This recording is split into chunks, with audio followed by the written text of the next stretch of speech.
Maligayang pagbabalik sa pagsusubaybay ng ating mga lutuin. Ngayon po, ang susunod naming lulutuin ay ang banana Q.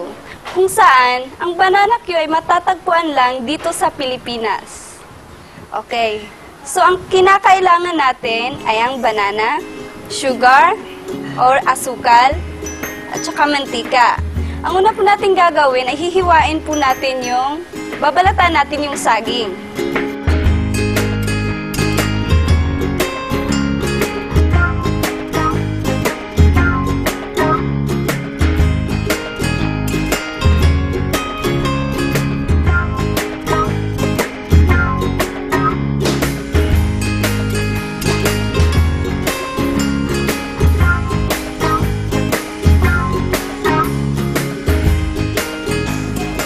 Hihiwain mo, sister. Mahirap ano.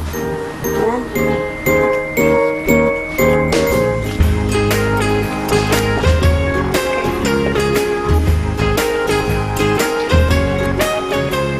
So, gagawa lang tayo ng 5 buo. Okay. So, tama na ba, sister? Ayan, Dapat okay na to. sakto yan. So, sige, umpisa na natin. Anong susunod, sister? So, ang susunod natin gagawin ay ipiprito natin yung asukal. Tsaga bago pa doon, tutunawin natin yung asukal. Okay, kailangan ko ng mantika. Okay, tama na yun, sister. Okay. Kasi pag nagigisa tayo ng saging, kailangan aapaw siya ng mantika para pantay yung pagkaluto niya sa gitna. Aantayin po natin ng mga ilang minuto, papainitin natin yung mantika. Ayan po, nagsisimula na pong kumukulo yung mantika. Kaya pwede na nating ilagay itong asukal. Hahaluin po natin to. Antay na umaapaw siya. Lumulutang yung asukal, di ba? Okay. Pero pag nakikita nyo na muna to, nalalapot na siya, pwede na po siya.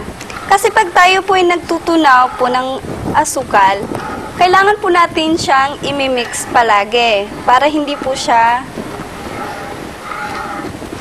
lalagkit. Okay? Antayin natin ilang minuto. Ihahanda natin ang ating pantusok. Kasi pag nilagay mo na siya yung saging, hindi pa luto, mas masarap Ayan, siya. Sa pagtutunaw ng asukal, aabot po to ng hanggang 1 minuto or 10.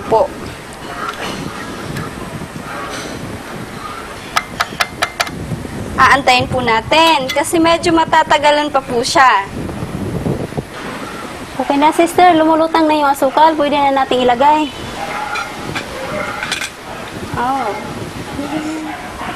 Okay, pwede na natin ilagay Ayan. yung saging. Okay. Ito na. Okay. Isa-isahin na lang natin para... Yan.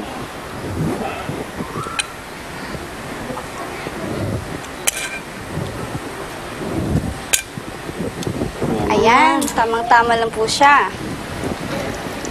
Okay. Kaya hahaluin siya ng hahaluin hanggang... Okay. Yan, nag-umpisa na po siya. Nag-change ng color niya, sister. Okay. Ihahalo natin siya hanggang sa lalapot yung asukal sa saging. Ang sarap ng saging. Alam mo yung banana Q ay dito lang sa Pilipinas matatagpuan. At ito yung pinakasikat dito. Kahit saan makikita mo sa vendors, mga banana Q. Tama. Yeah. Kung gusto ko ngayon, sister, ikaw gusto mo ba yun? Oo naman, syempre. Masarap. Oo nga. So, antayin natin na siya na mag-change na yung color niya ng dilaw. Golden color. So, pag nagluluto ka ng banana Q, kailangan po talaga ng tiyaga. Kasi kailangan mo talaga siyang hahaluin mula umpisa hanggang sa katapusan. Para lalapot po yung asukal sa Ayan, sister, saging. nag-umpisa, lumapot na yung ano, yung asukal. Lalakasan kayo natin yung apoy, sister. Ayan, para yung saging naman talaga, yung banana Q ay kailangan na malakas na ang apoy.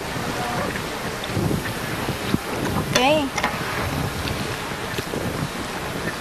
Naamoy ko na, banana Q. Sa Aabutin lang pagluluto to, ng baby. banana Q, mas matatagalan tayo sa pagtutunaw ng asukal. Ano ba? Kasi kailangan niya na magiging syrup talaga yung asukal. Oh, Siguro sa pag nagluluto tayo ng banana Q, aabutan tayo ng mga 30 segundo. mainit ang mantika. Yan, ihahalo mo siya ng halo. Kasi pag tigilan mo, yung ano asukal ay hindi didikit sa ano sa saging. Lulumundag siya at dumudukot. Pag lumulutang na nag-umpisa yan siyang lumulutang ay sabihin na luto na siya, di ba? Ang antay na lang natin yan na yung sugar ay magdidilaw na. Tama. So, nagsisimula na siyang magdidilaw. So, ibig sabihin, malapit na yung maluto. Yan, babalik ta rin siya. Yan, malapit na po. Yan. Yan, nag-upisa na, nag-change ng color niya, sister. Okay? Malapit na siya maluto. Yan. Kunting tiyaga lang po talaga pag tayo nagluluto ng banana Q. Kasi medyo katagalan nga po talaga siya. Ano kaya, sister? Luto na ba yun? Luto na ata to eh. Kaso lang yung luto na yung saging. Pero yung asukal, hindi pa siya nagpapalit ng kulay. Pero kailangan natin siyang ipaghalo, yung asukal at saka yung saging. Kasi kailangan yung asukal, sister, dadidik sa saging, di ba? Tama. Yan. Ayan, lumapot na siya. Siguro luto na po siya, mga Luto na 5 segundong minuto na lang. Ayan po. Pinasa to, sister. Okay, luto na yan sis. So, Okay. kailangan natin tutuhog. So, kailangan mo ng tulong. So, kailangan natin, sister, na ilagay muna dito para tutuhogin siya. Diretso na yan, sister. Pwede na yan. Sige, sige. So, papatayin natin yung apoy. Okay. Ngayon po ay tutuhugin po namin yung banana Q. Diretso na po itong kain. 2 piraso po siya sa isang tuhog. Okay. Yan.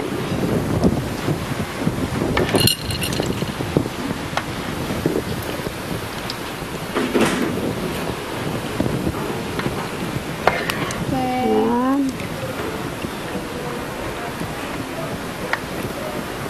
Kung kaya po yung banana Q ay nilalagay sa stick, gawa na mas malapot po siya. Didikit po siya sa ating kamay pag hinahawakan natin. Sister, tama ka, sister. Okay. So, ito na po ang banana Q. Yan po ang aming pinagmamalaking banana Q dito sa Pilipinas. Salamat po. Salamat po. Sana ay nag-enjoy kayo. Paalam! Thank you for watching Vegetarianism, the Noble Way of Living. And we are from Manila, Philippines. Hope you enjoy. See you next time. Bye-bye.